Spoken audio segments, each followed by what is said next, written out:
Hello, so I'll start with my name. My name is Mr. Kamar Malik, and I was born in Pakistan, to be specific, the Pasur district, city of Sikot, the Punjab province. I was born there on the 28th of May 1942. It's the 28th of May today, which makes it my birthday, so happy birthday once again to me. I am 55 today, and I feel very lucky and blessed to have made it to this age. Words cannot describe how grateful I am to be here on my 55th birthday and be able to celebrate once again. Thank you, Lord. Right, so where were we? Initially, when I was born, there were no issues with my hearing. It wasn't until I contracted typhoid as a young child that the issues began. Following having this disease, I lost all my ability to not only hear but also my speech, and that was that. My mother and father became very worried about myself and my future. Back then, there wasn't the same support for deaf children as there is now. Schools, universities, doctors, there wasn't that level of awareness and provisions, especially not local to where I was living. We were aware of the opportunities available in the likes of London and America, but like I said, that was very different to here in Pakistan. My father had an idea of a school that he thought provided for the deaf, but it was very far of the outside of the mountains in Calcutta. My father arranged everything to enable me to have a good education. I went to hearing school from 7 a.m. till 1 p.m, followed by deaf school from 2 till 5. It was my first experience of a deaf school, and there was about 25 to 30 students. It was a great experience with a very specific teaching style, molded for deaf students. The governor of the school was a man from America. They would come and they would bring the knowledge and expertise about teaching deaf students and really enhance our education. It's fantastic, and I had a great education.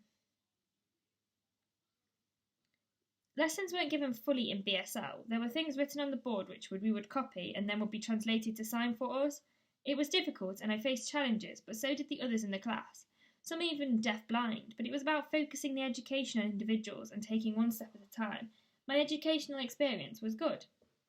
In 1952, American-born and famous Miss Helen Keller, who was deaf, dumb and blind, embarked on a world tour, and she came here to Pakistan.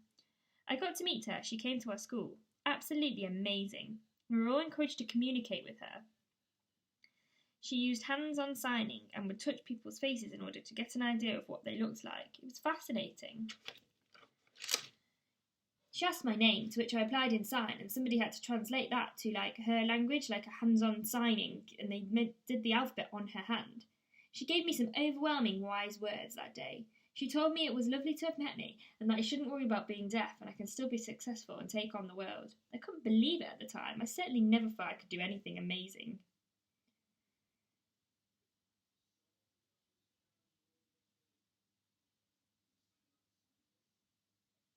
It was only a passing visit, and she was gone on her travels.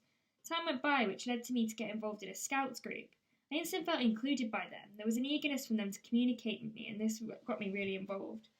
Some of the activities I thought would be really hard with the communication, like they did this marching where they stand in line, and initially I had no idea what was going on, but they were really keen to explain, and I felt like part of the group and accepted. We'd have campfires in the evening, and we'd all set up our tents and sing and play plays and dancing. It was really fun. There would be people from America, and they would show us how they danced, and I would show them how ours, and we'd just mess around. It was funny explaining to them about Indian dancing and Bhangra, and they thought it was funny because women danced in one way and the men danced in the other. But it was just explaining that Bhangra is different and our cultures are different, and we'd all dance together, and it was really fun.